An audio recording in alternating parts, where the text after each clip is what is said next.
Gopijana Vallabha Givadadhari Jaya Gopijana Vallabha Givadadhari Yashodanandana Vraja Janaranyana Yashodanandana Vraja Janaranyana Yashodanandana Vraja Janaranyana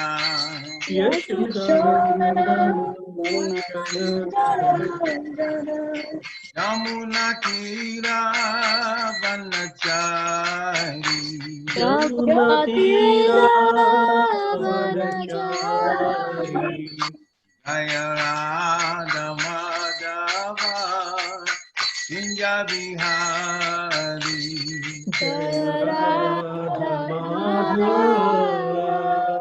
Kunja Bihari Jaya Gopijana Vallabha Radharani Jaya Gopijana Vallabha Givadadhari Yashodanandana Vraja Janaranyana Yashodanandana Vraja Janaranyana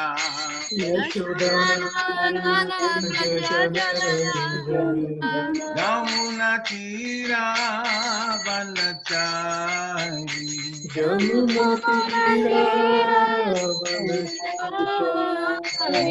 Tira Vanachari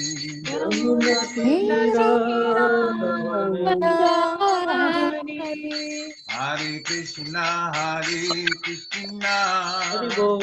Krishna Krishna Hare Hare Hare Rama Rama Rama Hare Hare Hare Krishna, Hare Krishna, Krishna Krishna, Hare Hare, Hare Rama, Hare Rama, Rama Rama, Hare Hare. Jaya Radha Sharagi Hari Radha Sharagi Hari Radhe Jaya Radha Sharagi Hari Radha Sharagi Hari Radhe Radhe Jaya Radhe Jai Jaya Radhe. Radhe Jaya Radhe Jaya Sri Radhe Jaya Radhe Jaya Radhe Jaya Radhe Jaya Shri Shri Radhe. Jaya Jagannath Jaya Jagannath Jaya Baladeva Jaya Subhadra Jaya Jagannath Jaya Jagannath Jaya Baladeva Jaya Shri Subhadra Jaya Gauranitai Jaya Gauranitai Jaya Gauranitai Jaya Gauranitai Jaya Gauranitai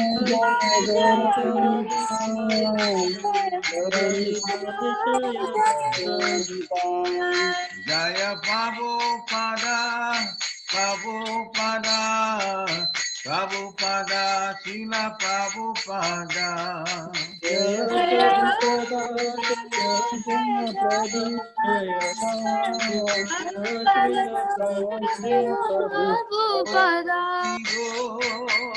Hari Bo Hari Bo Gora Hari Bo Nitai Gaura Hari Bo Hari Bo Nitai Gaura Hari Jai Gora Hari Bo Hari Bo Hari Bo Gora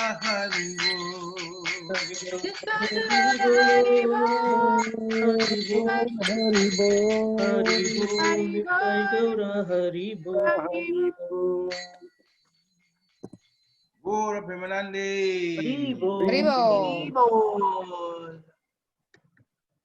Jayam Vishnupad Paramhamsa Parivrajakacharya Astotara Sata Shri Maharaj Divine Grace A.C. Bhaktivedanta Swami Shri Prabhupada Ki Jai. Jayam Vishnupad Paramhamsa Parivrajakacharya Astotara Sata Shri Maharaj Divine Grace Srila Bhakti Siddhanta Saraswati Thakur Maharaj Prabhupada Ki Jai. Ananti Koti Vaishnava Vrinda Ki Jai.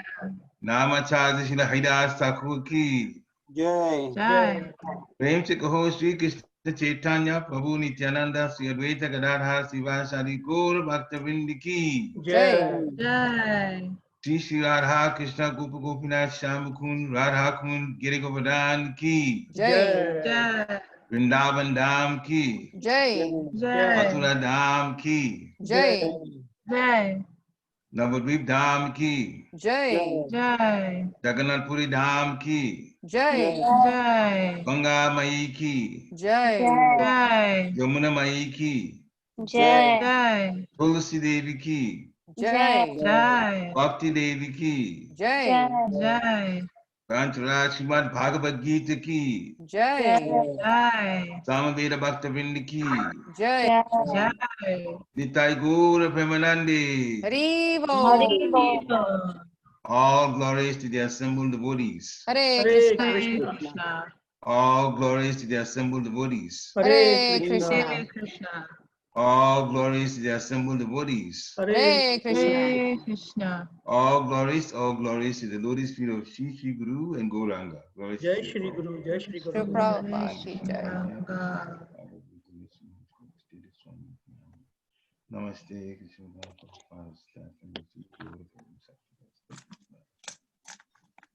Om Namo Bhagavate Vasudevaya. Om Namo Bhagavate Vasudevaya.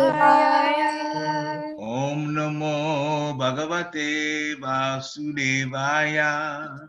Om Namo Bhagavate Vasudevaya. Om Namo Bhagavate Vasudevaya. Om Namo Bhagavate Vasudevaya. Hare Krishna. Hare Krishna. Right. Good afternoon to everyone. So this afternoon's text, as has been pulled on your screen, it should be seen on your screen, Bhagavad Gita chapter 2, which is the contents of the Gita summarized, text 48. So I'm going to read through it, and because there's so much latency, when I speak and when you respond. So I'm going to read through it. I apologize for the slight difference which I'm approaching this, but read through it and then the word for word and then the purport. All right. Yogashta kuru karmani sangam tyakva dhananjaya siddhya siddhyo samo bhutva samatvam yoga uchyate. Word for word translation. Yogastha, equipoised. Kuru, perform. Karmani, your duties. Sangam, attachment. Tyaktva, giving up. Dhananjaya, O Arjun. Siddhi asidhyo, in success and failure. Sama, equipoised. Bhutva, becoming. Samatvam, equanimity. Yoga, yoga. Uchyate is called. Translation by His Divine Grace A.C. Bhaktivedanta Swami Srila Prabhupada. Perform your duty equipoised, O Arjun, abandoning all attachment to success or failure. Such equanimity is called yoga. Purport by His Divine Grace Srila Prabhupada. Krishna tells Arjuna that he should act in yoga. And what is that yoga? Yoga means to concentrate the mind upon the Supreme by controlling the ever-disturbing senses. And who is the Supreme?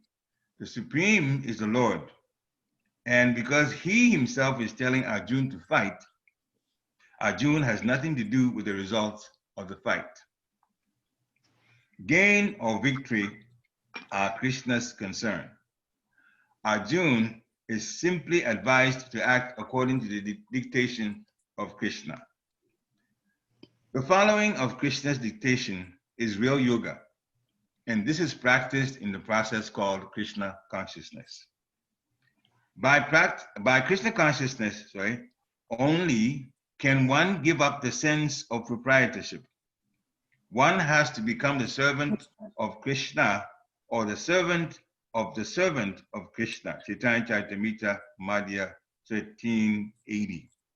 That is the right way to discharge duty in Krishna consciousness, which alone can help one to act in yoga. Arjuna is a Kshatriya, and as such, he is participating in the Varna Ashram Dharma institution. It is said in the Vishnu Purana that in the Varna Ashram Dharma, the whole aim is to satisfy Vishnu. No one should satisfy himself, as is the rule in the material world, but one should satisfy Krishna. So unless one satisfies Krishna, one cannot correctly observe the principles of Varna Ashram Dharma.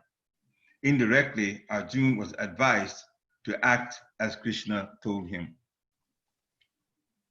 Om Jnana Tivirannasya Jnana Jnana Shalakaya Chakshu Unmilitam Yena Tasmai Shri Guruve Namaha Shri Chaitanya Manovistam Stapitam Yena Bhutale Swayam Rupa Kadamayam Tadanti Swa Padantikam Vandeham Shri Guru Shri Yuta Padakamalam Shri Guru Vaishnavam Cha Shri Rupa Sagijatam Sahagana Raghunatam Vitam Tam Sajivam Sadvaitam Sabadutam Parijana Sahitam Krishna Chaitanya Deva Shri Radha Krishna Pada Sahagana Lita Shri Visakam Vitam Cha He Krishna Karuna Sindhu Dinabandhu Jagat Pate Gopesha Kumbhika Kanta Radha Kanta Namostite Tapta Kanchana Gaurangi Radhe Vrindavaneshwari Vishabhanu Site Devi Panamani Hari Priya Panchakalpatarubhyascha Kripa Sindhibhya Evacha Patitanam Pavanebhyo Vaishnavebhyo Namo Namaha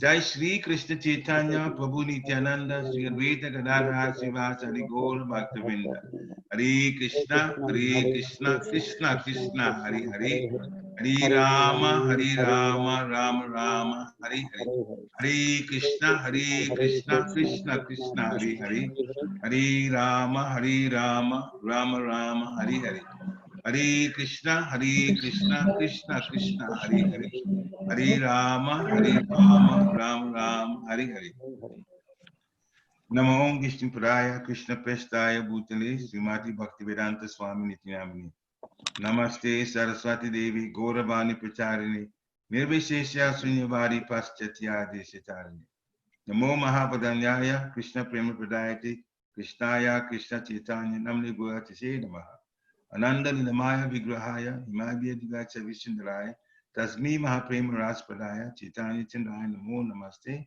Chaitanya Chandraya Namo Namaste Chaitanya Chandraya Namo Namaste Chaitanya Chandraya Namo Namaste Hare Krishna. So the text again, I'll read through it. Yogastha Kuru Karmani Sangam Tyakva Danandaya Siddhya Siddhyo Samo Bhujva Samatpam Yoga Uchate. Translation by Srila Prabhupada. Perform your duty equipoised, O Arjuna, abandoning all attachment to success or failure. Such equanimity is called yoga. So, on the battlefield of Kurukshetra, a very confused Arjuna is seeking help from Krishna. Now, friendship is over because Arjuna realizes that he is in a situation where he could use a lot of help. At first, and as is recorded in chapter 1 of Bhagavad Gita, Arjuna thought he had all the right answers. And so he started explaining to Arjuna, to Krishna, why the battle of Kurukshetra should not be fought, at least with him in it, because the people on the other side were those that had loved him, raised him, related to him. If you have to fight your relatives, people sometimes fight with words, but when it comes to weapons, that's another matter. Very much another matter, because there's life involved here. And the other day, something similar to this particular situation was also described, as you know, in the whole Bhagavad Gita. It's been described in the battlefield.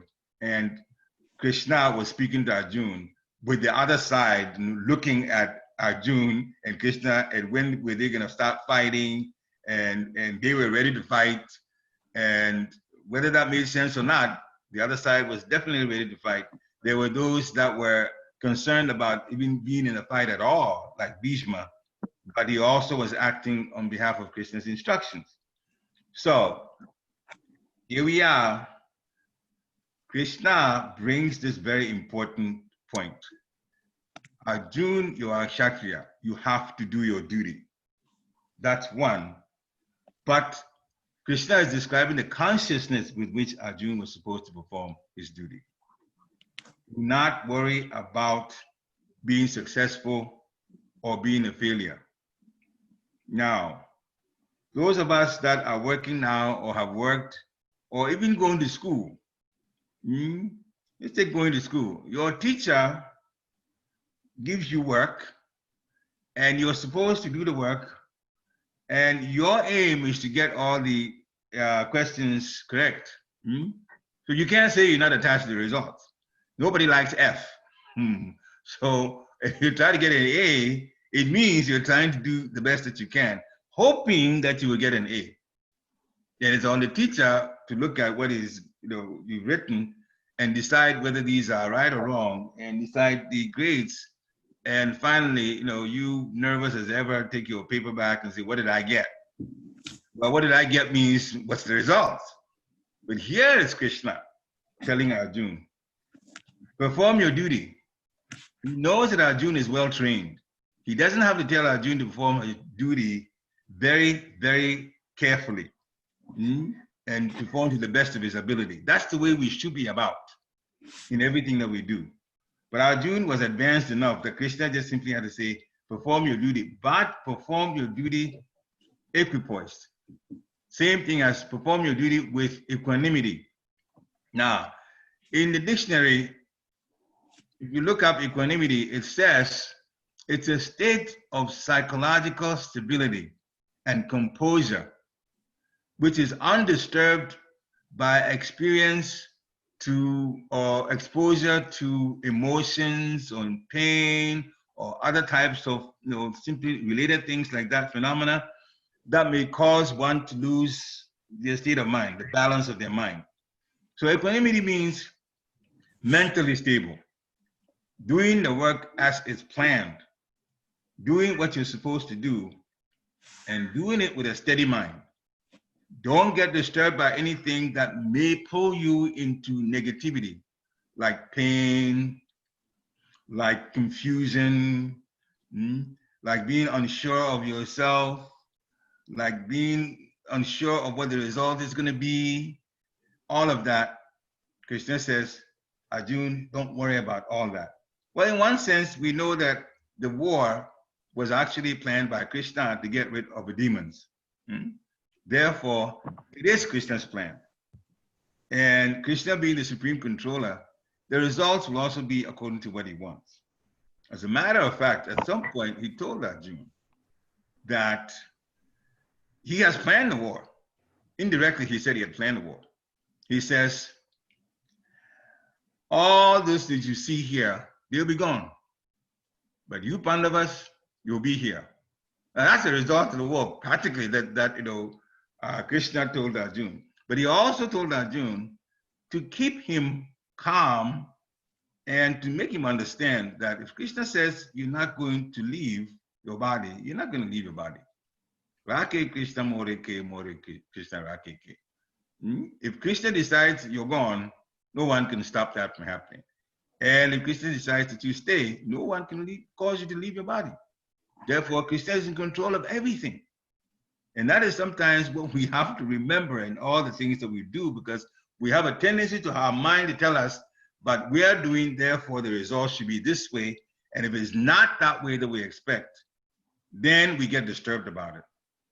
Well, in some cases in the material world, we have reason to be disturbed about it. As if your job is on the line, you don't do it well, the leader or the owner or the immediate supervisor might decide you're not good enough for the job. So yeah, it brings some sort of concern. But in spiritual consciousness, bhakti yoga, devotional service, is supposed to be performed with the best of your ability. That's all. With the best of your ability. Therefore, even if, and it is in fact true that we don't have perfect senses and we don't do things so well, because you cannot do things perfect with imperfect senses. It's not possible. You may have the best of intentions. You may have the best intentions, but your senses will limit how far or how well you can do anything. So for us, the important thing is in every service that we perform or in how we relate to each other, we should always have the best of intentions. Mentally, we should have the best of intentions. Now, how things play out, well, we should act in a mode of goodness, kindness, use of mild words rather than harsh words, at least not in the face of the person because you're going to upset them. What you do, you always have to say it in such a way that whatever situation that you dealt with, and some of our leaders do it so expertly, including Anutama Prabhu, who is not here today. Use words so that in the end, he's made his point, but he hasn't made it in such a way that the other person is upset. It's very, it takes learning to do this. The words don't come so easily. But the use of mild words is a way to act in mode of goodness. So that the other person that you're talking to, even if it's something that is quite disturbing between the two of you, you phrase everything that you say in such a way that at the end, your friendship or your relationship is not harmed. I'll give one example. Srila Prabhupada. And we know that sometimes, he comes back to the point and call people rascals, and so that's there. We can talk a little bit about that one. Sometimes people are disturbed about that. And now, before I get to this point about the mild words that he used, when he said rascal, he was questioned at one time. This is the person. What I know about is the person that questioned was also Indian body, older person, not in ISKCON. And he says, so, Swamiji, many times you're calling people call rascals, and you explain to say rascals. Why you use such heavy words like that? So Prabhupada says, I don't call you rascals. Krishna says rascals, and I'm just repeating it. And in that you will see in the Bhagavad Gita, fools deride me. So Prabhupada talk about it. There's no difference between fool and rascal. It's pretty much the same word. So fools deride me. Fools mock at me. Fools just downplay me, not realizing that I am the controller of all that be. Krishna said this. This paraphrased it, in the Bhagavad Gita. So then, Guru is representative of Krishna. Krishna says Muna. Representative says Muna. So that's all it is. So he said, I wouldn't say that on my own, but I have to repeat what Krishna says. And that's why he says like that. So many situations, Srila Prabhupada is mild. Now, for devotees, sometimes when he says something about what we do, we're doing, and it's not right, all right? It's not, in other words, it's going to sabotage his efforts or sabotage his society if we do such and such and such. And he's pointing it out. He will say, if we do such and such and such, or doing such and such will not help us. He uses the word will not help us. He wouldn't say even bad. No, it just will not help us. It's a mild way of expressing the same thing that we need to stay away from, whatever it is that Srila Prabhupada finds, a mistaken approach or wrong. So Krishna is saying we should be focused, centered in mind when we do our service. Put in the best. Krishna will determine what happens as far as the results go. Now, what's wonderful about devotional services, when we have that state of mind, we're performing service, and we're performing the service the best that we can. And better yet, even chanting through the service. Hare Krishna, Krishna Krishna, Hare Hare, Hare Rama, Rama Rama, Hare Hare. So while we're performing the service, we're thinking of Radha Krishna the whole time, thinking of our Guru, we're thinking of pastimes, and we're performing the service. Most of the time, what happens is the results are not what we expect. Sometimes it may be because it's a standard service and you're supposed to do from this point to this point to this point to this point. And so you finish it and you say, okay, I'm done with the service. The best that I could have done it. And even go to the point of, saying a mantra for forgiveness. That's also there. Because we're not perfect in what we do. But many, many, many times, and the longer you stay in Krishna consciousness, you'll find out that this is true. Sometimes you think because you're going one way with the service, a particular result will happen. And then in the middle of a service, things change. Not under your control. Things just change on you. It could be the timing. It could be that somebody is supposed to be connected with your service and they weren't there, or they didn't do it the way you thought that they'll do. All right? But you go on with yours. You might be a little disturbed, but that's what Krishna talked about, equanimity. Just talk to the mind, Manasiksha, and say Krishna is in control. Give the benefit of a doubt to the other person, and then go on with your service, because the end result will be determined by Krishna. And 99.9999% of the time, it's not what you thought, especially if something goes wrong in the way you thought that the whole service was supposed to flow, and it flowed differently. In the end, it would happen, the results would happen in such a way that you yourself could not have figured it out, that it would be that good. Many, many, many, many times, as long as you stay in this process, year in, year out, you will see that it happens in your own life, and you might see other people also express it to you. Or when they preach, they were talking about different examples and what happened. So we need to, in short, trust Krishna, because he's always in control. We have to have the best of intentions, and then we serve. So that gives us mental calmness. It gives us composure. We don't get upset too easily. That means evenness of temper, even in a difficult situation. And in fact, that boils down to living a life without much anxiety. You'd be surprised how much anxiety will be played down when we deal with our minds in that way. It's about how do you remain calm? You'd be surprised. Chant Hare Krishna, Krishna Krishna, Hare Hare, Hare Rama, Rama Rama, Hare Hare.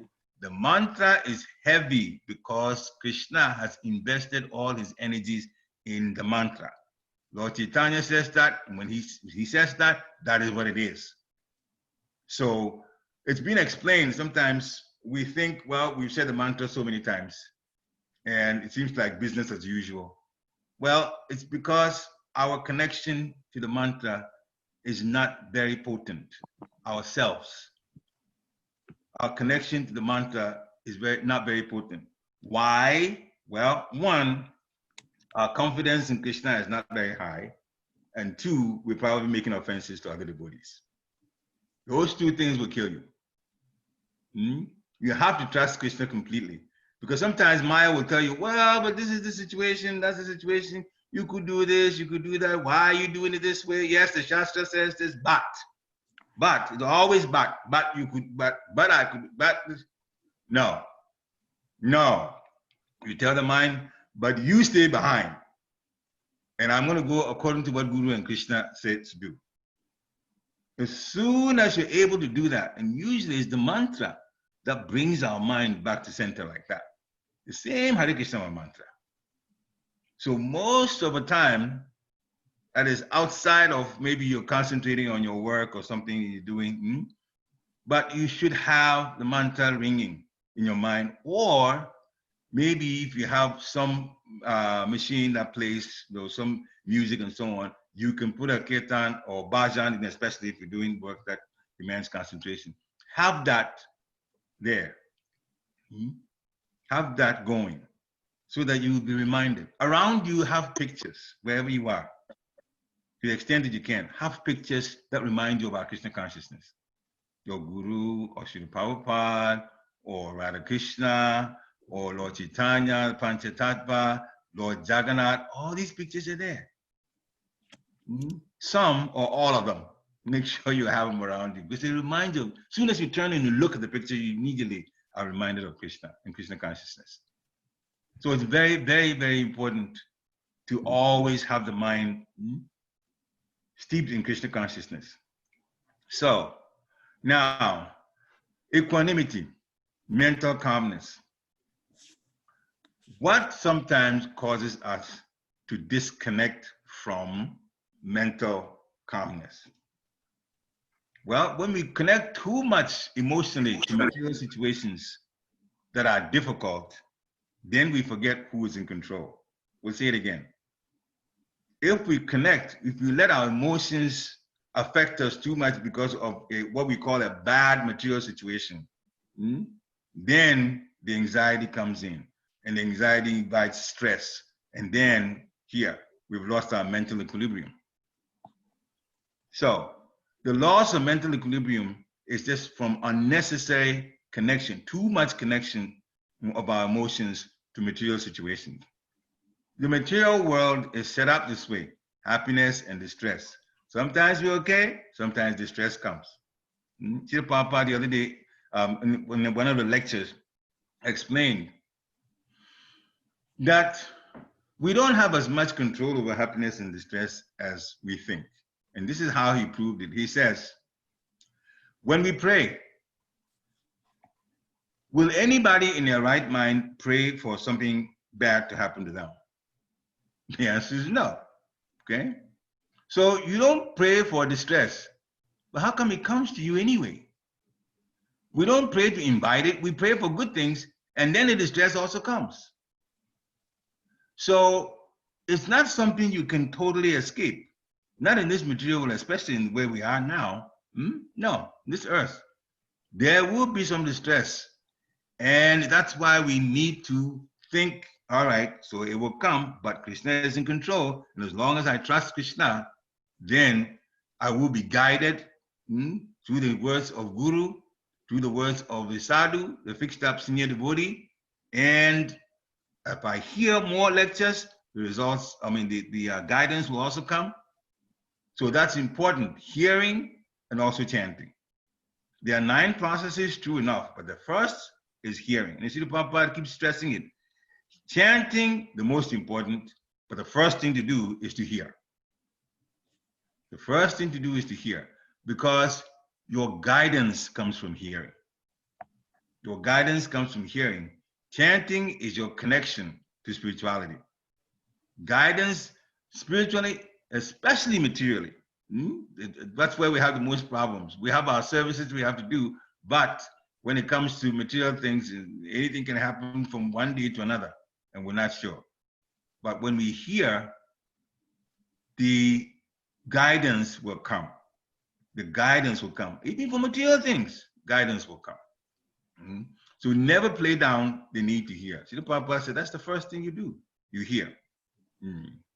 So forgetting that Krishna is the controller causes us to lose our mental equilibrium. Forgetting that Krishna is the controller and allowing Maya to take over our minds. And worse, they'll make us think that we are the ones in control. That's trouble, because it doesn't take much. In the Bhagvat Gita, it doesn't take much to prove to us that we're not in control. In the Bhagavad Gita, we are told that we don't even do things. It's the material nature that does things.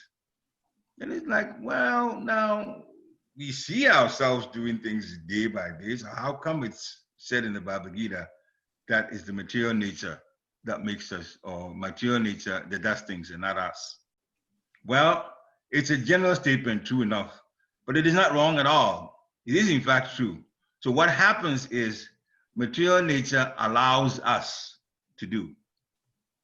Material nature is always in control of material things, but it allows us to do. For example, if you wanted to go to a store, you plan that at 3 o'clock in the afternoon, you're going to go to the store. Then at 12 o'clock, it starts pouring rain, or worse, snow. And the snow is so heavy, by the time 3 o'clock comes, you have about 5-6 inches of snow out there. Fast, it's poured. How are you going to get out? The roads are already horrible. Well, material nature put it there. So you may have planned to leave at 3 o'clock, but your plans will change immediately because material nature won't allow you to. So since material nature controls what you do and what you cannot do, then basically you say you do, but you're only being allowed to do. That is the difference. You're only being allowed to do. And that is how it's put, in effect. It's the material nature that's in control. Therefore, whatever you do, it's based on what material nature. If the weather is nice, then you can do. But that's if material energy makes the weather nice, then you can do. If not, you can't. So we should never ever think that we have all the solutions to everything. That's exercising our false ego, unfortunately.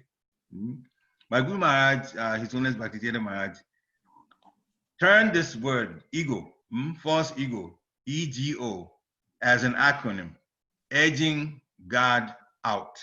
Edging means pushing God away, edging God out. And we have control, thinking that we have control, and we don't. And that's why it's called false ego, false ego. So for everything that we do, we should have time at some point at the end of the day to reflect on what we've done. For everything that we do, we should question our intention. Okay, so we did this, we did that, we did that. How was my day? Or maybe how was my week? Some people take stock weekly, some people take stock at the end of the day, what they've done. Question your intention. Where is what I did? What was the motive behind it? Was it because I was hankering for adoration? Was it because I wanted to be adored as the best in doing this? Or I wanted some distinction, people to praise me? Or I wanted to show that I was so smart, I have all the answers? Or was it from the spiritual rule of law? Was I being humble in what I was doing? But sometimes the false ego attacks us and we don't even realize that it's doing it. Until later, we realize some things have gone so wrong, Krishna arranges to point out to us. Now, what are the weapons of false ego? Lust, anger, greed, pride, illusion, and envy.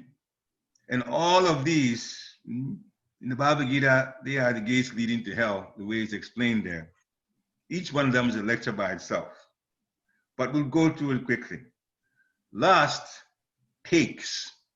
We know the opposite of lust is love. Love gives, and lust takes. Lust is connected with selfishness, what I want for me. Somebody else, I'll use that situation. I'll use that person to get what I want for myself. It doesn't matter what happens to the other person in the process of me taking from them. That's lust. Then anger. Well, when we get angry, what do? Usually we say things that we regret later. Because at that time, we're not really equipoised. We're not in a state of equanimity. We are upset, we're moved to one side mentally, and it is a bad side. The side that is troublesome, the side that invites those words that hurt feelings to come out. So we have to be very, very, very, very careful every time. Dealing with those around us, we have to be respectful. Sometimes some things may be said that we may not like, but how we approach our response to it always should be using mild words.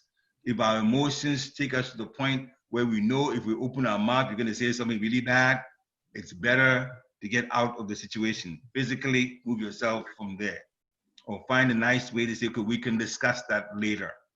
A mild way to get out of it, rather than go on, because we know our own emotional tolerance, and sometimes we may say something that we will regret later. And then we are in a situation where we have to apologize, and that's another story in itself. So greed, again, we want for ourselves.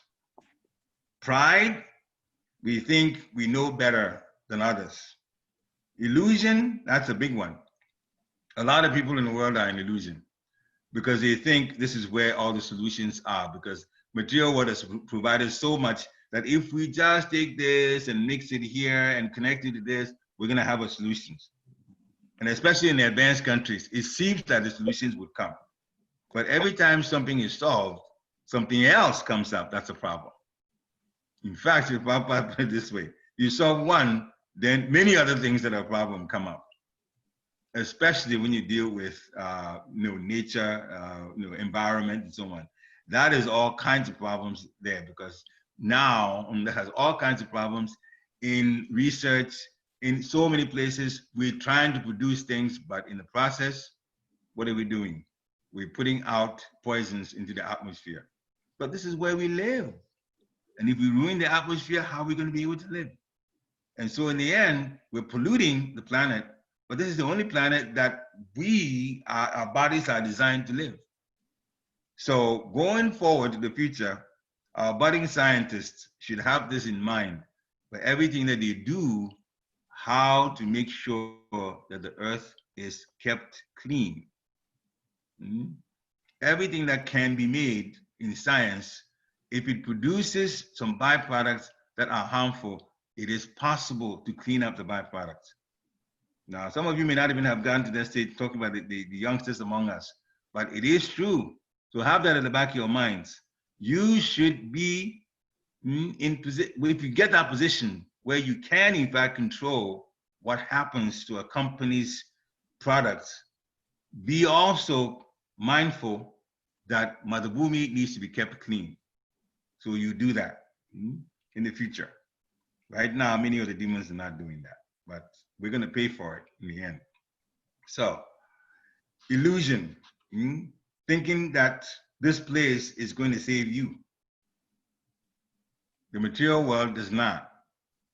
We have to be connected with Bhakti Yoga in order to have true salvation.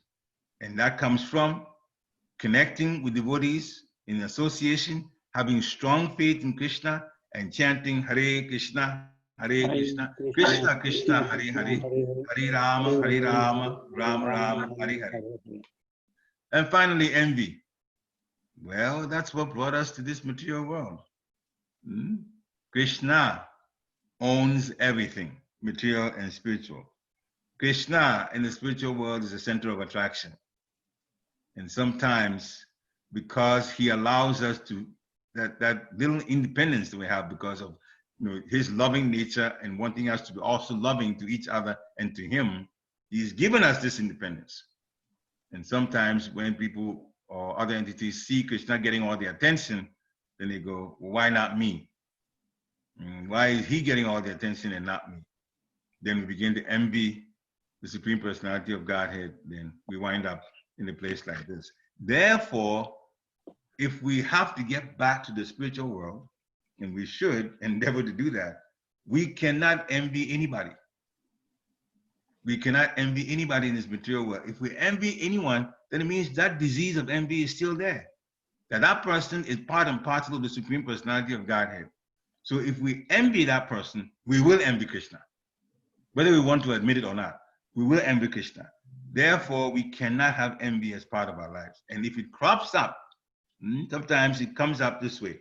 So one person has a profession, and person A has a profession, and person B is the same profession, has the same, so there are, say, 2 doctors or 2 singers, and one person is being praised because they sang so nicely, and the other one, nothing is said about them, and then they begin to, oh, but didn't they realize how well I could do also? And I don't get any kind of recognition, and they begin to be envious.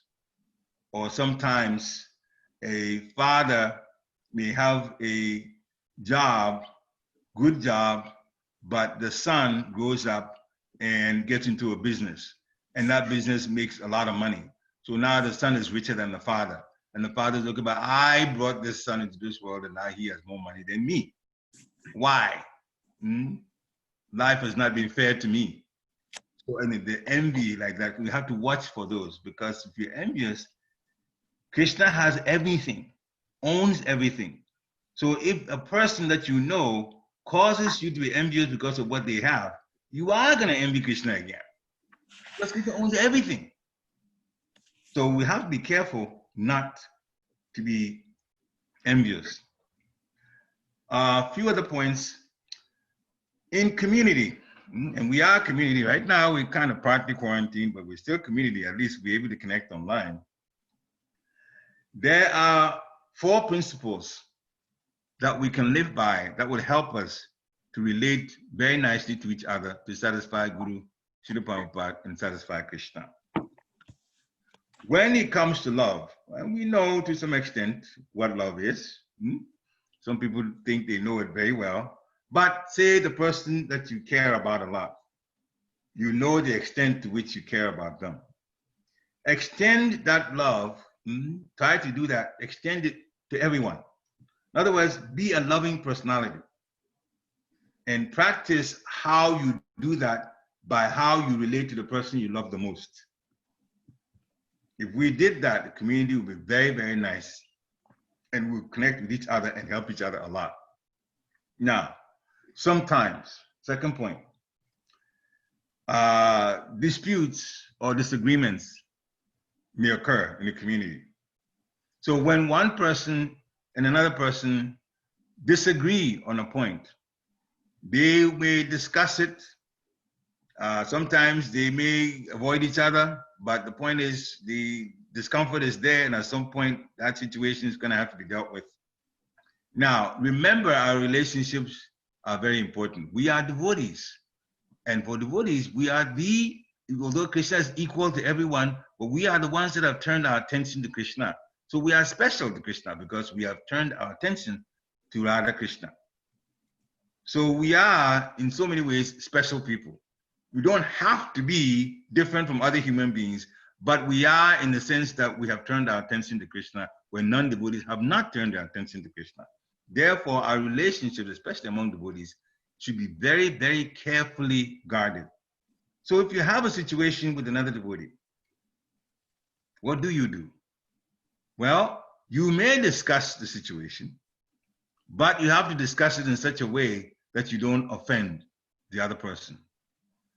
One of the best things you do is to hear the other person out so that you know, or even sometimes if you can, summarize it and repeat to the other person what they have said. In other words, put yourself in the other person's shoes. Then it's called empathy. It makes you see the other person's point of view. Now, how you deal with it after you've heard what they've said. Now remember, you got your points too. Huh? We haven't talked about it. You got your own points too. But you have to see their point first and see how you can discuss things with them in such a way that they will still be friendly to you. Now, if your points are good enough, and also have to look at the composure of the person, if they are ready to listen or not. If they're not ready to listen, it's best to stop and take it for another day, or tell somebody else that the other person respects. Tell them your situation and have them speak on your behalf. Now, let's just say this time the person is ready to listen. So you start talking, but all the while, you should be mindful that the words that you use do not offend the person at any point. Sometimes you have to go around the issue and use a number of words to describe something you could have said directly, but that direct word may be offensive, so that you go around it in such a way that in the end, the person sees, okay, I'm trying. This person talking to me is trying to tell me something, but he's definitely being careful not to offend me.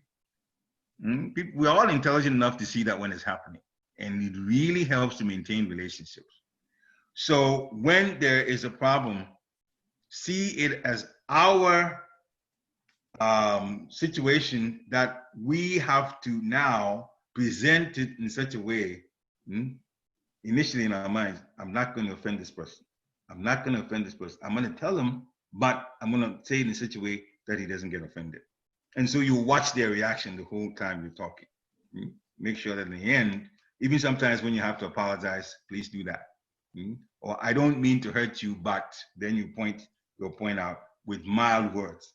To end, the whole point is to end the conversation so there is no skirmish or there's no hard feelings in the end. Because actually, the success or failure of our spiritual life depends on how we relate to the devotees. That's a third point. The success or failure of our spiritual life depends on how we relate to devotees. If we don't relate to them well, that's what happens. Srimati Radharani, the mother of devotion, gets upset with us. And so we have to be very, very careful the way we relate. Now, the final point is when we get ready to leave our bodies, and that will happen someday. Krishna has said in Bhagavad Gita that when a person leaves the body thinking about Krishna, they will go to Krishna Loka, go be with him, go back home, back to Godhead. But if a person is leaving thinking about other than Krishna consciousness or other than Krishna or personality related to Krishna, then wherever they thought of is where they're going to go. Just like this very wonderfully advanced devotee, son of Maharaj Rishabhadev, India was named after him, Bharat Maharaj. When he left his kingdom and he went to the forest to devote full attention to devotional service, and he wound up saving a deer, which he needed to, because the deer's life would have been lost back, a baby deer. But then he took care of a deer at the expense of his service. He did not, at some point, he stopped doing his devotion service. For him, nobody else was around to hint to him that this is wrong. And so he was by himself in the forest, in the woods, and only the deer, who now took him as his mother and father and parent and everything, right, coming around him. And in the end, he stopped doing his service of meditation, thinking about the Supreme Personality of God, and that was what he was doing most of the time, and took his attention fully and turned it onto the deer. And even when the deer went away, he was worried with maybe some animal has gotten the deer. Why hasn't the deer come back? It got so bad that sometimes in the evening, he would look up at the moon and he would see some images in the moon, and he imagined that the deer's image was on the moon. It got that bad. It's not about them. And finally, when he was leaving the body, the deer was there. And so he thought about the deer. He wound up in the deer's body. Krishna knew that he was quite advanced and was quite dedicated to service. So he gave him one boon. And that boon was, normally animals won't remember anything about their previous life. But in the deer body, he still knew he was Bharat Maharaj and he knew what had happened to him. And so he went to the ashrams in the Himalayas where these rishis were doing what he was doing, or he was going to the woods to do in meditation. And he stood there and watched them. He knew that they were connecting with Krishna. So he watched them. Finally, it didn't take long, by Krishna's mercy, he left the deer body and then got born again in a fixed up Brahmin family. Now his name was Jat Bharat. And Jat Bharat was very, very, very determined that this time he won't make any mistakes in bhakti. So he strategized, making himself come across like he didn't understand much, that he was, mentally off or insane, so people would leave him alone. But then he did his devotion very, very quietly, even in a sense secretly, but he took it very seriously. Now, he made a mistake, we've made mistakes, but we get the mercy of Guru and we get the mercy of Krishna. we are supposed to put in the effort. Right now, the chanting has been reduced from 64 rounds for a Vaishnava to 16 rounds. So we should take advantage of it because it's 3/4 of it off. Getting back to Godhead is not, a simple, that's not a walk in the park. You have to stay on because Maya will try to tell you to take your mind off Krishna and Krishna consciousness and not relate well to the devotees. That's all sabotage. So we have to stay with the process and also be mindful. And everything we're doing, that Krishna is the final decision maker of the results. And so we put in our very best, just like Krishna is telling Arjuna, perform your duty equipoise, abandon being attached to success or failure. That is the proper state of mind, equanimity. Hare Krishna. Hare Krishna. Glory to Srila Prabhupada. So, I think we have time for questions now. And there's some, I see. Dear Krishna Prabhu will manage the question, so he will read it out to you. Go ahead, dear Krishna Prabhu. Okay. Hare Krishna Prabhuji, Hare Krishna. Jai. Very, very nice points and practical points you brought up. Thank you so much. So all devotees, if you have any questions, you can either post on the chat box or feel free to raise your hand if you know how to raise it on Zoom. I'm still learning to, but or you can just jump in. It's just all of us are here. You can just jump in and ask question. So we already have, I think, one question at least on the chat box. Yeah. I will read out the question to you, Prabhu. Okay. Can you share a couple of practical tips that we can practice on how to be equipoised in our activities? Hare Krishna. So can we share a couple of practical tips that we can practice on how to equipoise ourselves in our activities? Yeah. In whatever that we do. First of all, in the morning, there's actually two things. You said couple, so we have a couple of things, so that's wonderful. So, first of all, when we get up in the morning, it's always better to chant, because if we put Krishna first, he puts us first.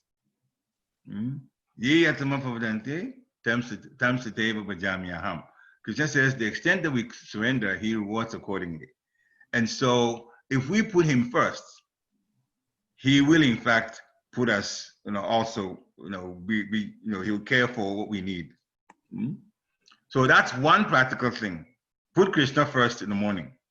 And many of the things that you do, Krishna will actually be handling it.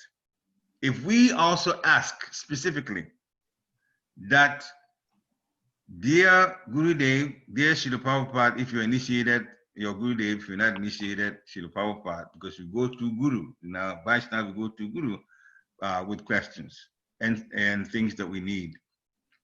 We think we need at least.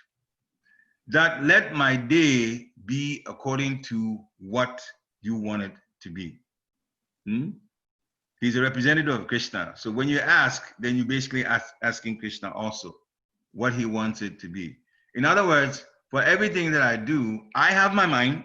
I can think of things. But the prayer in the morning is, if what I've thought of is what you approve of, dear Gurudev, dear Krishna, then let it happen that way. And if it is not, then don't let it happen that way. Or sabotage it, change it. So once you prayed that way, then if you go about your work, you know that because of that prayer, that Krishna is watching everything that you do and is going to adjust based on what you need and what you don't need. Remember, he's an expert at all the results. He always says, leave the results to me. So you work, and you work with that conviction, with that mindset that I have given this day's activities to the hands of Krishna. I've offered it to the lotus feet of Krishna. Therefore, whatever is happening is going to be according to what Krishna would like me to do. And you believe that strongly. It's not something to play with. You believe that strongly. your day will actually, at the end of the day, you look at it, you'll be surprised that some things changed.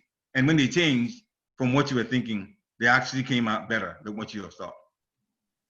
This practical thing, it happens a lot. If you pray like that, let my day be controlled by you, things that I do by you. Yes, my mind is there, but whatever I think of, if it's approved by you, then let it happen. If it's not approved by you, then change it or stop it. Sometimes it has to be stopped altogether. Very, very, very, very important point. And the next point is the most practical in Kali Yuga. Hare Krishna, Krishna Krishna, Hare Hare, Hare Rama, Rama Rama, Hare. Let it ring through your mind the whole day, the whole day. So you prayed like that, and now you're connected with Krishna in devotional service by the Hare Krishna Maha Mantra. Now we add one more. The results from what you work and get the benefits, especially those who have to go to employment or maybe work online these days. That's what most people do because of the situation we're in. Make sure that a part of what comes from it, in other words, the Lakshmi, the money, is given for a spiritual cause that you believe in. It's very important. As we said earlier, Krishna is watching what we do. If the material energy that he's given, the part of it that's given to us, we use it for ourselves and our family only, and nothing for promoting Krishna consciousness, then basically we're cheating, and in the end we cheat our own selves, because Krishna doesn't reward at that same level. We just reward something little. You expect a lot, but you're not going to get that. See, Papa tells one story. We'll end this question with that.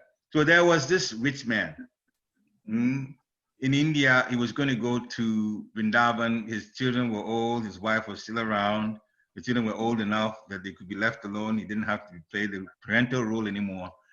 Very wealthy. And there are crores of rupees, tens of millions of rupees. And Srila Prabhupada tells the story that he gave the money to his wife and the family members, the children. He told his wife, I'm going to Vrindavan and I'm going to live a simple life. So you take all of the riches, the money, all the wealth that's there, and just make sure that at the end of the month you give me 200 rupees, which is very little money. That's all I want to live on. And so his wife said, but what about the rest of the money? He says, it's all yours. You take care of yourself, take care of the children, make sure you live decently. To speak it, to say mildly, a lot of money, they're going to live themselves, a nice, rich person's life. But the man says, I love my family so much, I'm leaving you all this money. So he went to Vrindavan, and Srila Prabhupada continues, okay, so Krishna knows he's giving you all this money. It's by Krishna's mercy you got this money. But you come to Vrindavan in the land where Radha and Krishna they are and performing their pastimes, and you just bring in 200 rupees for yourself and nothing for the Lord. And so Srila Prabhupada says, so he got back a response, help, worth 200 rupees compared to the rest of his money. Krishna gave him little. Because he didn't give Krishna anything, he didn't get anything from him. So then Srila Prabhupada warns us that you need to give to Krishna. You need to give to Krishna. It's very much a part of our lives. Grihastha life means charity. You need to give to Krishna. And if we do that, it goes into our spiritual bank accounts as part of service. And in the end, of course, the more that we accumulate, the more we'll earn the mercy of Guru and Krishna and be able to go back to Godhead. Hare Krishna.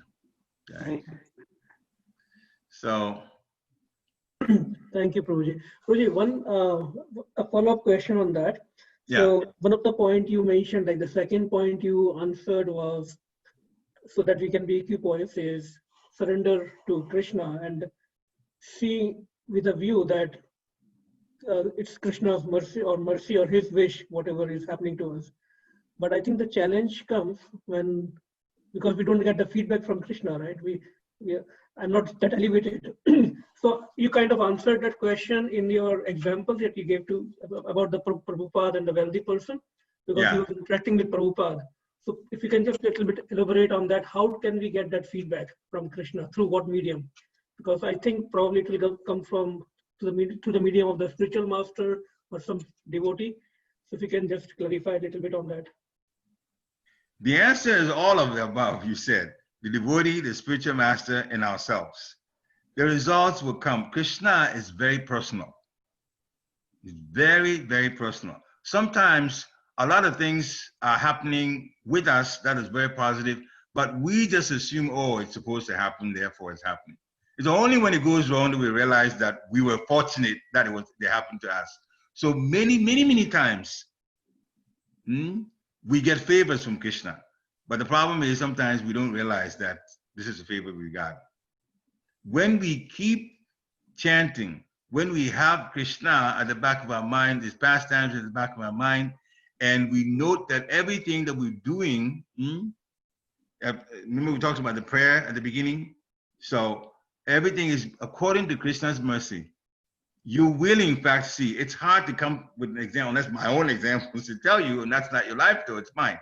But, and I could say some of the things, but you will in fact see results happen in ways that you couldn't figure out would happen.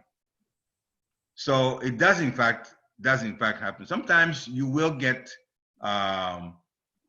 you're thinking about something that you want to do. You don't have exactly how you're going to go about it. But then in listening to a lecture, there's a comment that's made. Sometimes it's about your health, something that you're supposed to do. And all of a sudden you see a title of a lecture and it's talking about that particular thing. Or one of our gurus mentions something about health and it hits me, oh yeah. This very much applies to me. I should. So see, in so many ways, sometimes the lectures tell you, sometimes situations in our lives tell us. And I know many times situations have happened to me where I was going to a certain place. It doesn't always have to be the temple. And it happens to be many times going to the temple though. A number of things would occur. And it's got to a point where I just leave my mind blank. Okay, well, I go and we'll see what will happen. Right now, I'm doing a little maintenance while nobody's in the temple. This is going on, going back for every week or a couple of weeks, I go to the temple. And there may be, messages that come. Check this, check that, check this, check that. Sometimes I'll think, well, there can't be anything wrong with it. And I go, and there is something. Sometimes, and I'll just give one example, and not many people think about this, but when you have a basement, like the temple has a basement in the Harrisburg temple, if the dehumidifier that takes the humidity out is not working, over time, mildew will build in the ceiling area. Some people know this, some people may not know this, but this in fact does happen. So we got that dehumidifier going the whole time. It's in a corner, not many people know that it's been there. This is the white thing sitting on a chair in the corner. And so now nobody's there now. One time I went there, I needed to do something in the temple, the bookcase. We have the new bookcases now. You go open, you'll find out. And I was just gonna leave, but then the word strongly came, go down to the basement. Go down to, okay, all right, what? Go down to the basement. I mean, just, the words is more emphatic, go down. So I went there, and sure enough, I thought something really horrible had happened, but the dehumidifier had stopped. And if you let it go for a while and the place gets humid, believe me, it's only a matter of time. You look up in the ceiling, you take the tiles off, and there will be mildew, green mildew begin to form. And you've had experience before, Bhakti Maharaj's residence, it was very bad. They didn't have that. So always, you keep our eyes on it, those of us that work on the maintenance part. So yeah, it has stopped. And I could have walked out of the temple without looking, because I didn't really need to go down there. But when I went there, I realized, yeah, I had to work on there. I had to clean the filter, I had to do a few other things, and then restarted it. So this is a minor thing. But it's a minor thing that if you ignore, there will be a major bill on it later on when you have to fix the ceiling of the basement. So this little things like that. I wasn't planning on it, but I got the message to do it. In so many ways it can happen like that. Hare Krishna. Thank you, Prabhuji. Thank you so much for clarifying that. We have two more questions from the chat, so I will take the second one first. It is from Nagaraju Prabhu. Yeah. We are always in trap of likes and dislikes, based on which we think about the results. How can we come out of those likes and dislikes and do our duty for the sake of duty? Okay. So this is very similar to what we talked about earlier, and also very much relates to this text. So you're saying we are in a trap of likes and dislikes. I like the word that you use, trap. Likes and dislikes. Yes, Maya is a trap of Maya. You like this, don't like this, you like this, don't like. Well, we have the mind. The mind accepts and the mind rejects. Sankalpa vikalpa. The mind accepts, the mind rejects. So the mind is wired like that. But it's the intelligence that tells us, but this is good, but this is not good. The intelligence makes us reason to the mode of goodness. What we like, and what's best for us, rather than what we like, and what's not best for us. The mind will do, I like it, I don't like it, but the intelligence will help straighten the mind out. So how do you get the intelligence to work? Well, it's said that higher than the mind is the intelligence, and higher than the intelligence is the soul. Consciousness is based on the soul. But what triggers our lives properly is the chanting of the Hare Krishna Maha Mantra. You'll be surprised at how much, when we connect to spirituality, that these solutions come. How can we come out of the lives and do our duty for the sake of the duty? It turns part of the answer is what we talked about earlier, and that is give your day, the day's activities, put it in the hands of Krishna through prayer. Lord, dear Gurudev, dear Lord Chaitanya, dear Lord Gauranga, Lord Nityananda, you have come to give so much mercy. Namo Mahabharanyaya, Krishna Prema Pranayati, Krishnaya, Krishna Chaitanya, Namno Guru Sase Namaha. Lord Gauranga is the most munificent, most merciful. And he came, he's God himself, but he came as a devotee. So his lifestyle, what is in the Bhagavad Gita? Who we are infinitesimal, part and parcel, same quality as Krishna, but we are very, very little. Therefore, we have to be dependent on Krishna. Therefore, you give your day to Krishna in terms of activities. Please let it be according to how you would like it to be. Then our likes would be according to what Krishna approves of, and our dislikes will also be according to how Krishna would approve of. So if our likes are good, then Krishna will let it happen. If our likes are not good, Krishna will stop it. If our dislikes are what we don't want to do, and in fact is good for us, Krishna will give us the way to realize we have to do it. And it's very practical. It's just it's practical. It's a question of praying that prayer and then see what happens. Krishna will make you a believer. He really will make you a believer. Now, there's one more thing, but I don't know how many people would I'll just put it out because His Holiness Guru Govinda Maharaj put it out, and it's very, very good medicine for a devotee. And it takes guts to pray that prayer. And when, let me preface before I talk about it. When Guru Govinda Maharaj, I heard this lecture. It was recorded on CD, and somebody gave it to me as a gift, and that's how I heard about it. And Bhakti Maharaj also told us later. So, Guru Govinda Maharaj was telling his disciples, obviously his own work, Guru Govinda Maharaj's work, is to get people going back to Godhead. Every guru is about that. Now, what stops us from going back to Godhead? Well, our offenses. We don't take our sadhana seriously and our offenses to each other. So the offenses are going to stop us from going back. So what do? Well, you have to get out of the offenses. Well, how do you get out of it?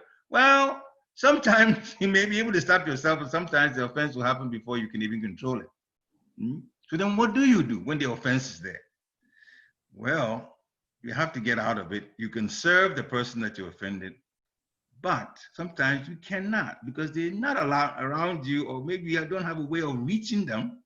So all of that's there. So, we can go into details about this, but say a situation has happened where one thing after another is piled up, and in other words, negative things. Now it's part of your spiritual account as a debit.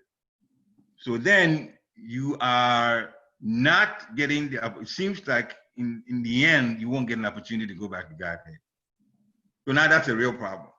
What do?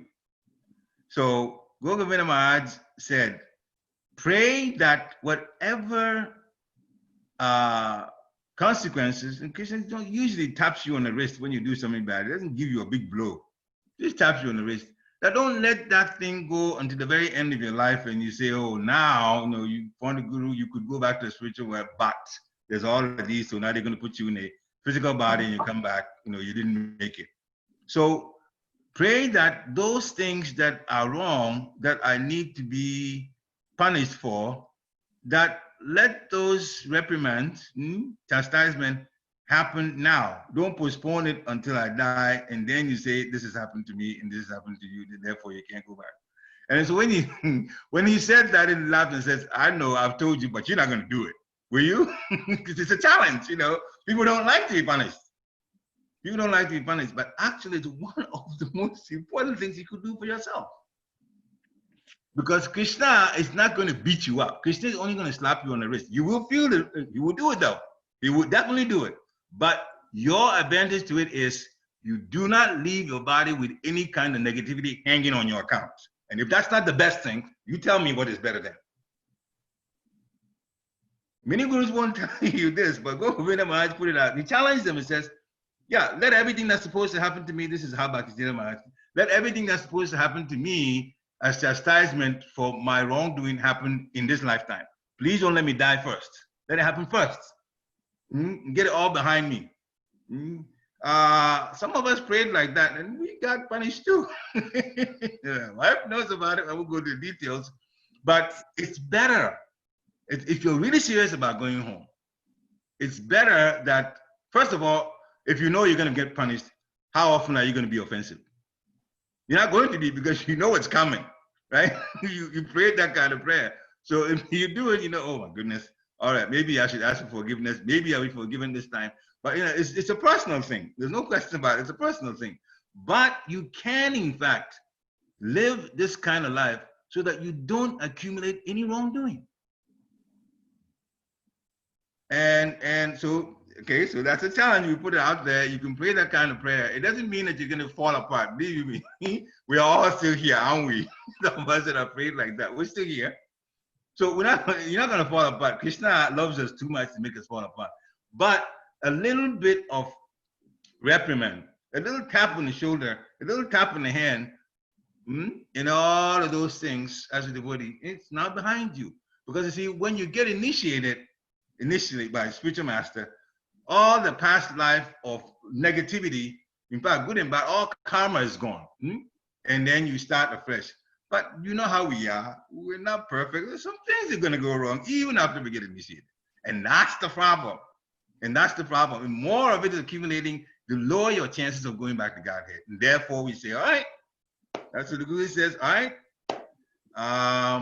let me go to a little bit of slap on the wrist. We take enough on the material energy, beat us up so much anyways. A little tap from Krishna, what's a big deal? You do that, and it gets erased. The things that you do, that's what gets erased. So you go, I'm kind of laughing about it. It's not funny though. It's not funny, but you can't pray like that. So Agu Maharaj challenged us, Bhakti Maharaj, and I also heard Govinda Maharaj challenge his disciples. Do that, do that, do that, do that.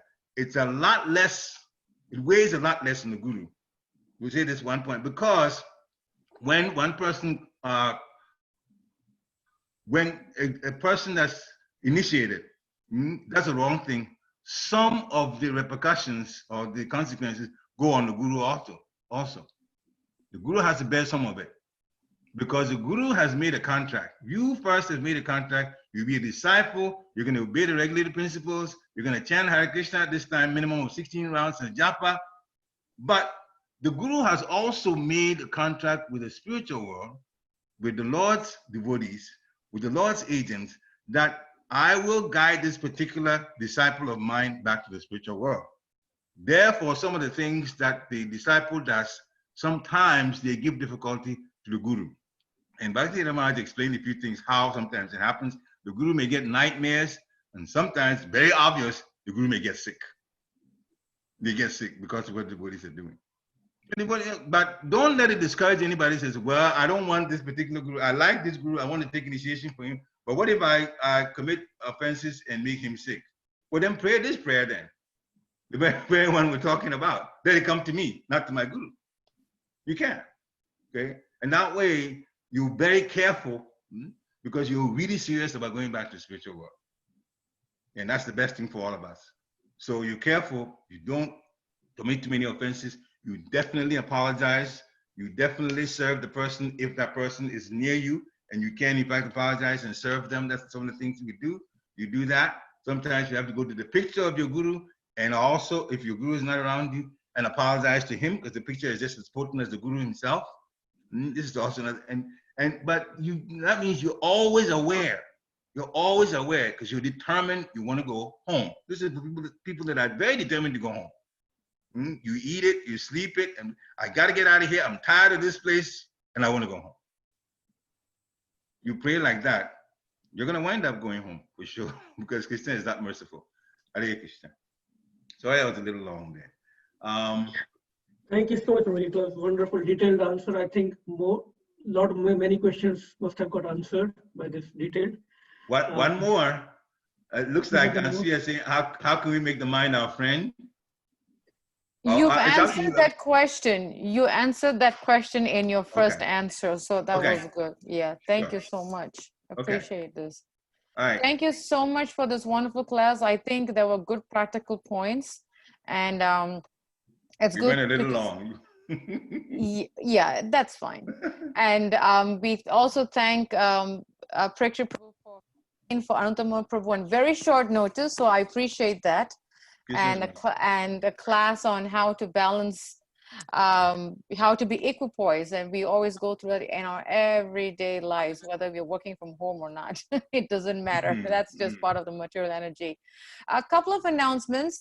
This Tuesday is Nirjala Ekadasi. So that is Ekadasi where we actually fast completely from no food and water. And actually, Shri Prabhupada says that those those of us who are not able to keep other Ekadasis based on, for whatever reason, it can be health, travel, work, many, many reasons, that devotees always, by observing the Nirjala Ekadasi, it makes up for all that we have missed over the past months. So it's a good opportunity for devotees if you were not able to keep all the other Ekadasi. We observe Nirjala Ekadasi, we've covered our bases, lack of a better word. So that's the mercy built in Nirjala Ekadasi. On the second note, Prabhupada also says that health always comes first. So sometimes, for some of us, if we cannot do complete water, please do not kill yourself. Please do not push your bodies. Listen to the body, because after all, the body was given to us by Krishna in service to him.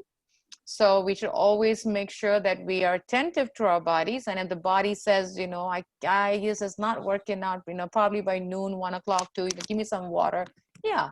But Krishna looks at the effort and the intention, not so much the rituals behind it. It's always the intent that is very important, and the effort and the commitment. So Krishna is very, very kind and merciful. He's very, very kind and merciful. So it's happening on this Tuesday. We would like to have a 1-hour program Tuesday evening between 6 and 7. We'll have a very short reading on what is Nirjala Ekadasi and Kirtan. because it's always wonderful to end anything, or any program by the holy name. So we will send out the details by tomorrow. So we are planning from 6 p.m. to 7 p.m. this Tuesday, a short, probably 20-25 minutes of reading. And the rest of the time, we will just do chanting of the holy name and a kirtan bhajan format till 7 p.m. And that way, we can all, for the rest of the evening up until we retire for bedtime, that will be on our minds, to bring a nice closure to Nirjala Ekadasi. So that's one announcement. The second announcement is this Friday, the Krishna Prabhu, you still have the guest speaker on, right, for this Friday? Yes, Mataji. Yes. Yeah. So this Friday, Burke's Bhakti Yoga has another very nice guest speaker, a senior disciple of Srila Prabhupada, His Grace Vishnu Gada Prabhu. He's giving the class this Friday. Dear Krishna Prabhu will send out the details, and we encourage devotees to please join in. It's at 7:45 this Friday. So please do participate. He's a very nice devotee, such a senior, loving devotee of Prabhupada. We can speak glories of him, but yeah, he's very, very nice. So we encourage devotees to please do hear his class. And on Sunday, we have the double jeopardy of hearing from Giriraj Swami again.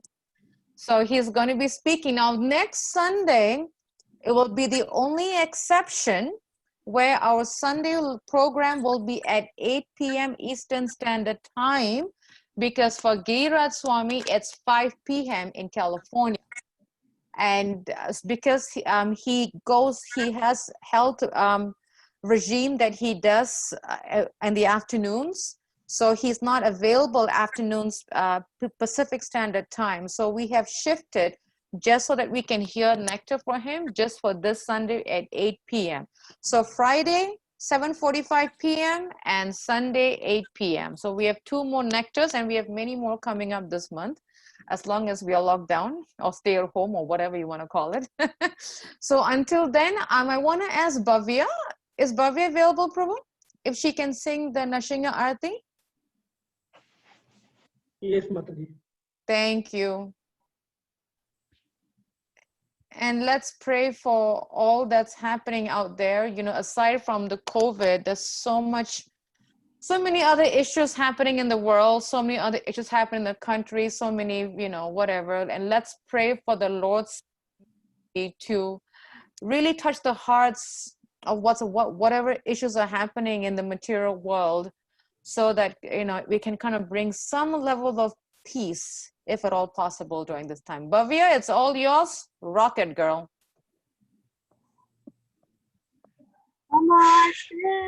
Nara Shivaya.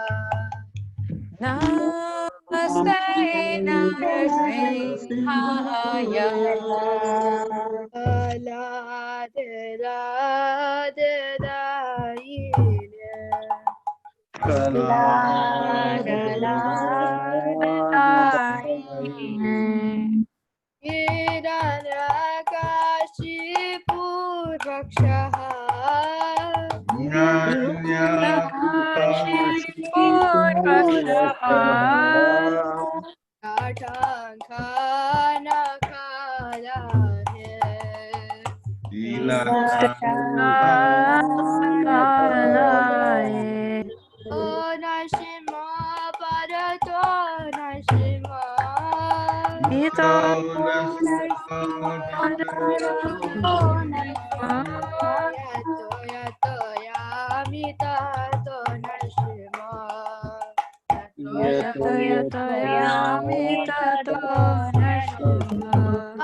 Amadim Charanam Prapadi.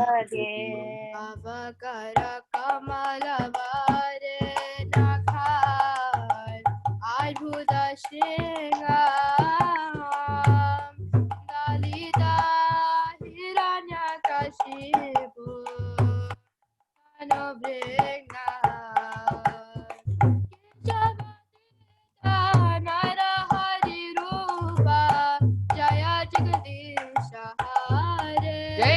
Nrsimhadev. Jaya Jagadisha Hare. Jaya Jagadisha Hare. Kavaka.